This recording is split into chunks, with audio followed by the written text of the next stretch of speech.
কিভাবে বুঝছো আমার মন খারাপ? দেখো, আমাদের সম্পর্ক নাই ঠিক আছে, কিন্তু একটা সময় তো আমি তোমাকে ভালোবেসেছিলাম। আর ভালোবাসার মানুষের মন বুঝতে সুপার পাওয়ার লাগে না।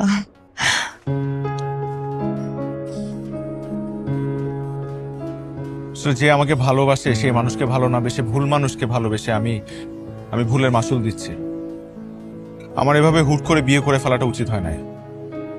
আমার কাছে কি মনে হয় জানো, আমার মনে হয় তরুণী কোনো কালে আমার এই ভালোবাসার যোগ্যই ছিল না। ক্ষণিকের মোহে আমি একটা বড় ভুল করে ফেলছি। দেখো রুমি, পেছনের ভুলগুলো ভেবে জীবন নষ্ট করো না। ভুল সব পেছনে ফেলে তোমাকে সামনে এগিয়ে যেতে হবে। আমরা ডিভোর্স নিচ্ছি। ডিভোর্স? কি বলো? কি করব?